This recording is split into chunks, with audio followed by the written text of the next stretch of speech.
Muito boa noite, sejam todos muito bem-vindos à nossa primeira web temática deste semestre, a nossa disciplina de auditoria contábil. Quem vos fala aqui é o professor Adriano da Costa Andrade. É com muito prazer que a gente vem gravar essa web temática aí ao vivo com vocês, visando trabalhar aí as disciplinas de auditoria contábil, consonante às questões do Conselho Regional de Contabilidade, tornando aí a disciplina prática, né, objetiva e, de certa forma, também preparando-os para a prova do Conselho Regional de Contabilidade, que em breve vocês estarão fazendo para a obtenção do título de graduação de curso de Ciências Contábeis, que é uma avaliação é, onde você precisa acertar pelo menos 50% da prova, e uma das disciplinas que envolve o conteúdo programático é a auditoria contábil, tá bom? O meu e-mail da Unimes é adriano.andrade@unimes.br. Qualquer dúvida que vocês tiverem acerca da matéria, da disciplina, em que eu possa ajudá-los, estarei à disposição com o maior prazer, tá bom?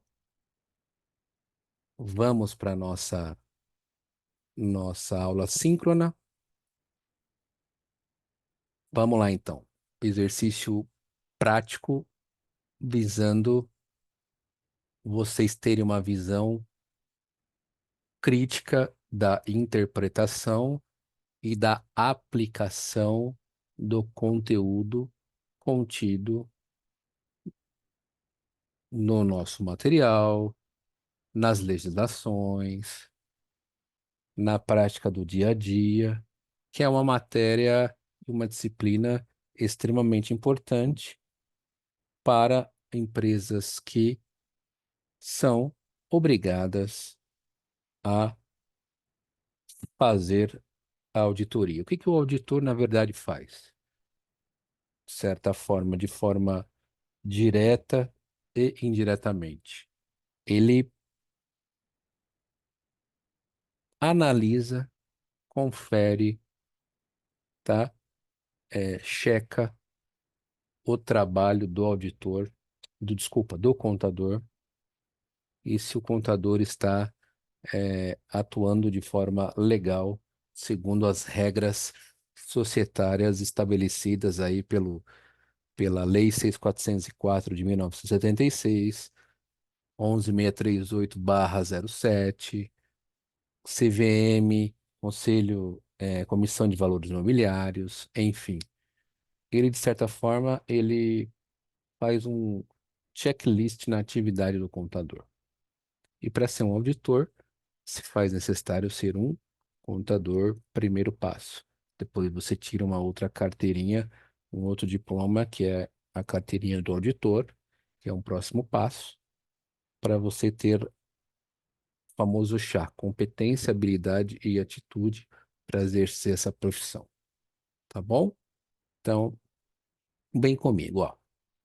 João Bosco, auditor experiente, chefe de uma equipe contratada para realizar auditoria em uma grande empresa brasileira, em reunião prévia com os demais componentes e visando orientá-los, ou colaboradores, tá? Também, e visando orientá-los sobre a metodologia que seria adotada na realização dos trabalhos, esclareceu que seria utilizada a amostragem para determinar a precisão e a integridade dos saldos nas demonstrações financeiras. Esse processo é necessário quando a população, entre parênteses, as informações e transações de contas é grande. Sobre essa técnica, e de acordo com a norma brasileira contábil, técnica de auditoria 530, amostragem em auditoria, analise as afirmativas a seguir. Primeira, a amostragem em auditoria é a aplicação de procedimentos de auditoria em menos de 100% dos itens de uma população relevante. 2. A distorção tolerável é um valor monetário definido pelo auditor para se obter o nível apropriado de segurança de que esse valor monetário não seja excedido, ou seja, não ultrapasse pela distorção real contida na população. Estratificação é o processo de dividir uma população em subpopulações, cada um sendo um grupo de unidades de amostragem com características heterogêneas. Quarto, quanto maior a taxa tolerável de desvio, maior o tamanho da amostra necessária à auditoria. Ou seja, temos quatro opções aí, né? Diante do exposto, está correto o que se afirma apenas nas alternativas A, alternativa 1 e 2, que fala da amostragem e da distorção tolerável; B, alternativa 3 e 4, que fala da estratificação e quanto maior a taxa tolerável de desvio, maior é a amostra necessária; ou C, alternativas 1, 2 e 3, onde se fala sobre a amostragem de auditoria, a distorção tolerável e a estratificação; ou 4, em que se fala da alternativa 1, 3 e 4, que é a amostragem, a estratificação e quanto maior a taxa tolerável, maior a amostra. Na sua visão, segundo a norma NBCTG 530, NBCTG não, perdão, NBCTA 530, qual é a alternativa correta? 1 e 2, 3 e 4, 1, 2 e 3 ou 1, 3 e 4, tá? Pode-se observar que, dentro desse contexto, nós temos várias alternativas.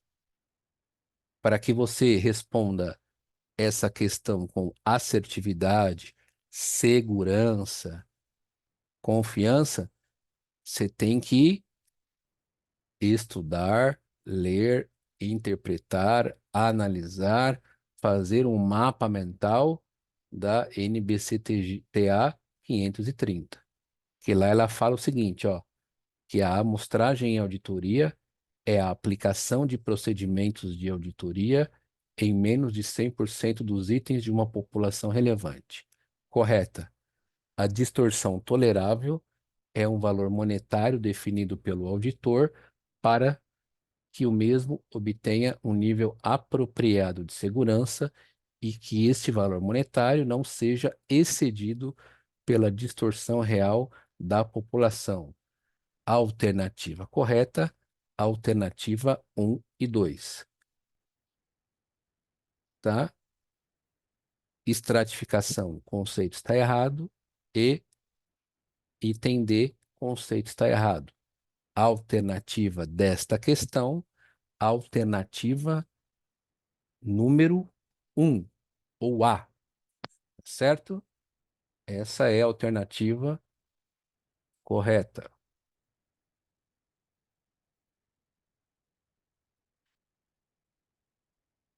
tá?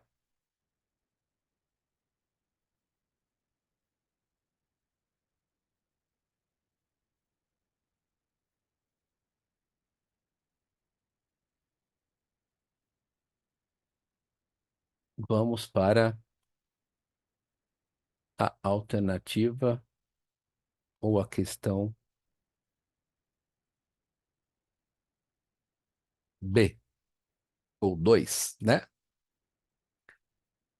Na execução dos trabalhos de auditoria, a Companhia Elétrica Luz do Mundo, o auditor JC constatou de forma conclusiva, com base em evidência apropriada e suficiente. Olha lá, ó. O auditor constatou de forma conclusiva, com base na evidência apropriada e suficiente, que, no exercício de 2021, o contador deixou de reconhecer o ajuste de perda a valor recuperável da principal usina de eletricidade da empresa. Fundado em laudo de perícia técnica que aponta a perda da capacidade da produção do ativo. Ó, vou repetir, ó. O auditor, de forma conclusiva, com base na evidência apropriada e suficiente, em 2021, constatou que o contador deixou, tá, de reconhecer o ajuste de perda a valor recuperável da principal usina de eletricidade da empresa, fundado em laudo de perícia técnica que aponta a perda da capacidade da produção do ativo. Como consequência, a demonstração de resultado do exercício foi devidamente afetada, de forma relevante, evidenciando um resultado patrimonial acentuadamente equivocado. Diante da situação descrita e com base nas normas de auditoria vigentes, o auditor deverá, ao final dos trabalhos, 1. Ou opção A, exercer seu julgamento profissional a fim de decidir se cabe a emissão de opinião modificada do tipo abstenção de opinião. B, emitir opinião não modificada, uma vez que o reconhecimento da perda mencionada deve ocorrer apenas quando da alienação do ativo. C, emitir uma opinião modificada do tipo com ressalva, uma vez que, ainda que haja distorções relevantes na demonstração do resultado do exercício, estas não causam efeito em outras demonstrações contábeis. D, emitir uma opinião modificada do tipo opinião adversa, uma vez que a distorção em questão é relevante e a falta de seu reconhecimento causa efeitos generalizados para as demais demonstrações contábeis, em especial o balanço patrimonial. Qual das quatro alternativas, na sua visão, está correta? A. Exercer o julgamento uma opinião de abstenção de opinião. B. Emitir opinião modificada quando o bem for somente vendido. C. Emitir uma opinião com ressalva, uma vez que as distorções relevantes na DRE não causam efeito em outras demonstrações. Ou D. Emitir uma opinião modificada do tipo opinião adversa, uma vez que a distorção em questão é relevante. E esta, por sua vez, ou melhor, a falta de seu reconhecimento causa efeitos generalizados para as demais demonstrações contábeis, em especial o balanço patrimonial. Essa questão está simples, hein? Alternativa correta, alternativa D de dado. Opa, por quê? Porque é muito simples. Com certeza, houve distorção relevante, causou efeito em outras demonstrações, tá? Porque afetou o resultado, diminuiu o lucro, esse lucro foi para o balanço patrimonial, então o lucro apresentado no balanço patrimonial está errado, você pode ter pago mais imposto de renda do que deveria, enfim, você tem aí uma série de consequências, portanto, a opinião do auditor tem que ser uma opinião adversa, tá bom?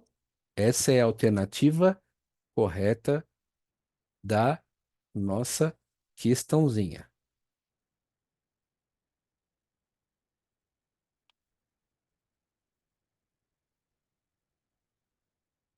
Questão número 3. Compreendem os exames preliminares das áreas, das atividades, dos produtos e dos processos para se definir a amplitude e a época do trabalho a ser realizado, de acordo com as diretrizes estabelecidas pela administração da entidade. Trata-se do quê? A. Da fase final de execução dos trabalhos para a emissão do parecer técnico. B. Do planejamento dos trabalhos. C.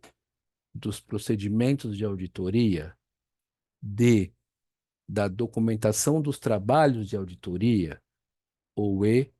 De relatórios e recomendações. Olha lá, retificando. Compreendem exames preliminares das áreas, ou seja, fazendo uma análise, atividades, produtos e processos para se definir a amplitude e a época do trabalho a ser realizado, de acordo com as diretrizes estabelecidas pela administração da entidade. Essa atitude trata-se de planejamento dos respectivos trabalhos. Por quê? Porque eu estou fazendo um exame preliminar, eu estou fazendo uma análise das atividades que eu vou ter que exercer, dos processos que serão analisados, as contas que serão avaliadas, a questão da relevância, o período, a amplitude do mesmo, se vai haver estoque, se não vai no inventário, se eu vou contar produto acabado, se eu vou contar produto em processo, amplitude do mesmo, tá? E essas diretrizes são estabelecidas de acordo com a administração da entidade, ou seja, o se ou da entidade é que define, juntamente com a auditoria, o escopo do trabalho. Claro que esse escopo de trabalho ele tem que ser mínimo. Existe uma orientação técnica mínima que deve ser estabelecida. Quando isso se faz necessário, estamos tratando do planejamento dos trabalhos. Não estamos tratando de procedimento, não estamos tratando de documentação da auditoria, nem de relatório de recomendação, porque nem começamos a analisar. Estamos tratando do planejamento dos trabalhos. Alternativa B de bola. Tá certo? Então tá bom. Alguma dúvida aqui nessa questão? Podemos prosseguir? Então, bora. Bora para a quarta questão.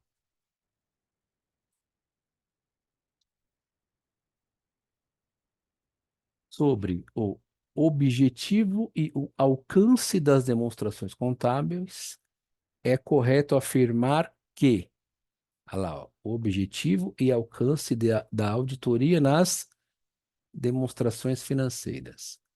O objetivo da auditoria é confirmar que as informações apresentadas pelos administradores nas demonstrações financeiras são verdadeiras, sem espaço para dúvidas. B. O objetivo da auditoria é aumentar o grau de confiança das demonstrações contábeis ou demonstrações financeiras por parte dos seus usuários, mediante a expressão de uma opinião pelo auditor. C, a auditoria das demonstrações contábeis exime de responsabilidade a administração ou os responsáveis pela governança da entidade auditada. D, as normas brasileiras aplicáveis aos trabalhos de auditoria exigem, por si só, com base para a opinião do auditor, que ela se tenha segurança absoluta e que essas demonstrações financeiras como um todo estejam livres de distorções relevantes. E a maioria das evidências de auditoria em que o auditor se baseia nas suas conclusões é, e sua opinião, é de natureza conclusiva e não persuasiva. Em se tratando de objetivo e alcance da auditoria, a alternativa correta é a alternativa B de bola.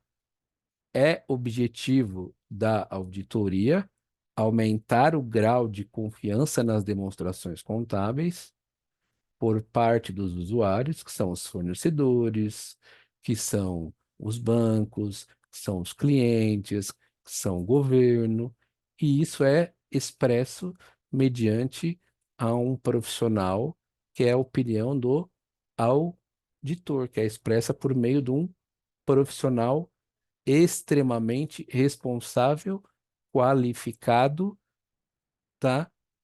E preparado para tal. Tá certo? Estamos alguma dúvida aqui? Então vamos para a próxima questão e última questãozinha, nessa nossa primeira web temática. Dentre as atribuições do auditor, estar alerta às evidências de auditoria que contradigam outras evidências obtidas, tais como informações que coloquem em dúvida a confiabilidade dos documentos, respostas a indagações a serem usadas como evidências de auditoria, condições que possam indicar possível fraude e circunstâncias que sugiram a necessidade de procedimentos de auditoria, além dos exigidos nas normas brasileiras contábeis, técnicas de auditoria, significa ceticismo profissional. Repetindo, ó, dentre as atribuições de um auditor, estar alerta às evidências de auditoria que contradigam outras evidências obtidas, informações que coloquem em dúvida a confiabilidade dos documentos e respostas a indagações a serem usadas como evidências de auditoria, condições que possam indicar possível fraude e circunstâncias que sugiram a necessidade de procedimentos de auditoria, além de exigidos pelas normas brasileiras contábeis técnicas de auditoria, significa ceticismo profissional. Tá certo?